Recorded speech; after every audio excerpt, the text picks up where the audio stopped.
Let's bring our palms together at our heart space and close your eyes. Take a moment and feel your energy. So drop into your shoulders, drop into your hips. Take a deeper breath in and feel now your rib cage expand, your lungs expand. And breathe out.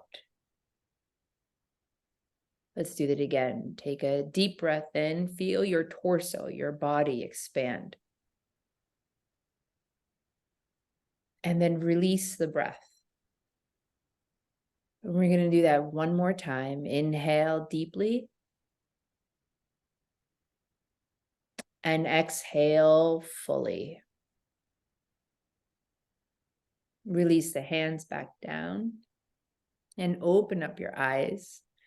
And welcome to our Astro Yoga Chat. My name is Kate. And I'm Natalie. Hi. We have a very exciting new series to offer you. And Natalie, would you like to explain?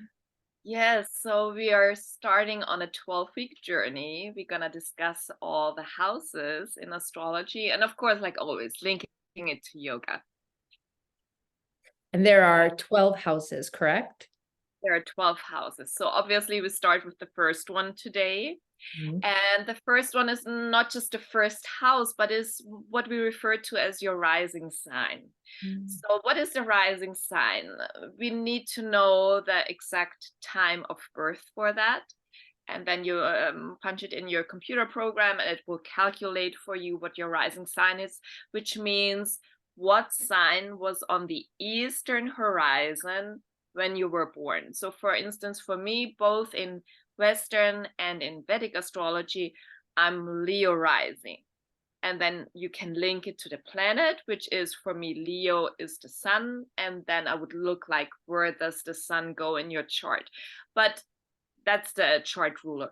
But even if I don't take the next step, just knowing that you have Leo rising, or for you, Kate, a Virgo rising, which is also for you, funnily enough, both in Western and Vedic, it's not always the same, yeah.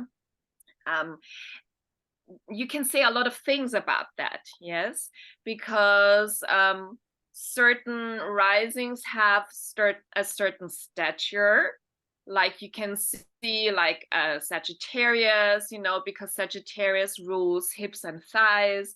They could have more prominent hips and thighs. Leos, I have wide shoulders. They're not so tall. Other signs, like you can just spot it. So that's really interesting when people come like, can you guess my sun sign? And I'm like, the sun sign is not so easy to guess. It's easier to guess your rising because it describes your body. So with the first house, we know a lot about the body, the constitution, but also we know things about your personality, your ego, your identity. Some people also call it the mask you wear in society, like how you behave towards the outside. And it also rules, how you entered the world, your birth and stuff like this. And I think for connecting it to yoga, of course, the physical aspect is really interesting. What I think is so interesting, though, is your identity. And I liked it so much when I was in my yoga teacher training and teachers would say in class things like, as you're doing the asanas, do you realize you're not just your body? Like when you're doing your asanas and you have thoughts in your head, you realize you are not your thoughts. So we are actually so much more. And this is a very interesting idea because I think in normal life, we are our body and we are our thoughts, and we are so stuck in this matrix, and we sometimes don't realize like there's so much more that I am. Exactly. And I think that identification, which also comes from the ego, and in yoga we call ego ahankara, It is just, the way that we identify ourselves. Like most people, let's say if somebody's had an injury from 10 years ago, most people still hold on to that injury because it's almost, in a sense, it's like, it's just a descriptive, a descriptor of like who they are. Like, oh, hi, I'm Kate. And it's funny when you mentioned about the rising sign and how you can see people, right? So my rising sign is Virgo. And Virgo, I believe, is part of like digestion issues and things like that, right? So when you Health interest in health, also interest in serving people, also being very pure and correct and precise about things. that's totally me right there, right? And what's interesting about the digestion part, like if we're going to talk physical, is that I have rosacea. And rosacea is a flare up of the skin, and it has to deal with it's not on the outside, it's on the inside, right? So I think that sometimes we forget that, like when we're identifying with our bodies, like I am not like, so sometimes with my issues when it comes to my skin in the past, I've always tried to like hide it or pretend, like, oh my gosh, I'm embarrassed by it, but I'm like, I'm not my skin, like I'm not this is not who I am inside.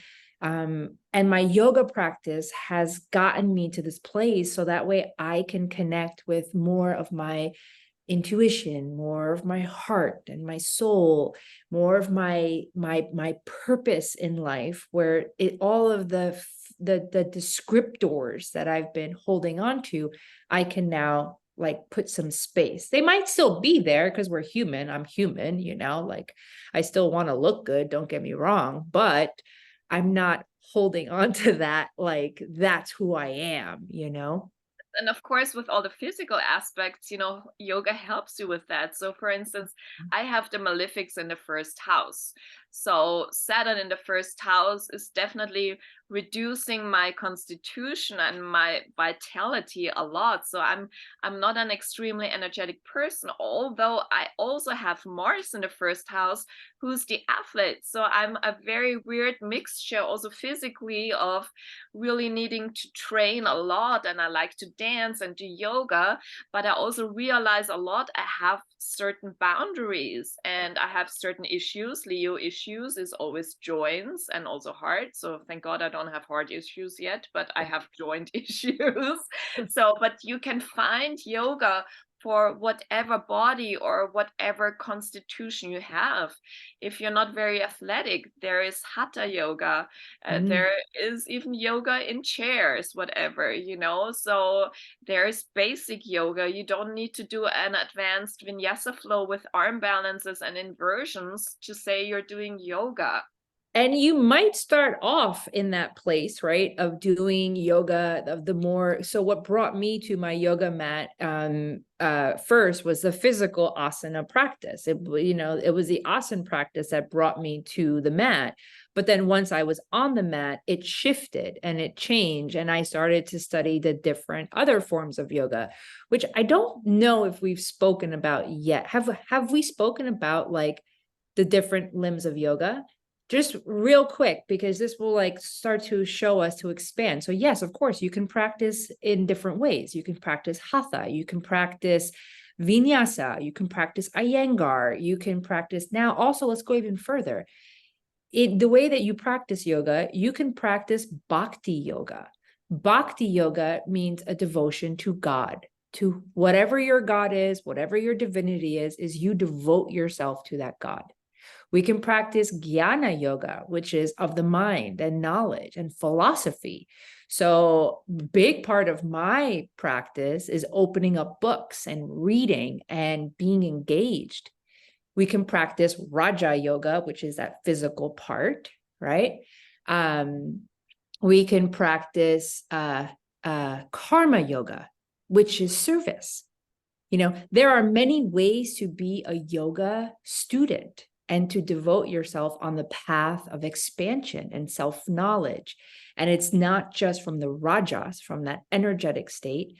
You could also there are different ways. You might not have ever even stepped onto a yoga mat, and you're still working on yourself. And that brings us to one of the aspects of the first houses, your personality. So you can work on your personality, of course, on the yoga mat, but of course, through the other limbs of yoga. And I really think it's very interesting, like, when planets are transiting your chart, they're kicking off things that will get very prominent. So Saturn at the moment is transiting my 7th house, which is actually the relationship house, but it's looking at the first. So I'm also really trying to let go of old patterns in my personality and stepping my personality up, being critical about that. So when we are on a yogic path, which is actually a path of awareness, of consciousness, of really going deep and looking at things, it's not just the body that's improving and your breath. I mean, your entire personality is expanding.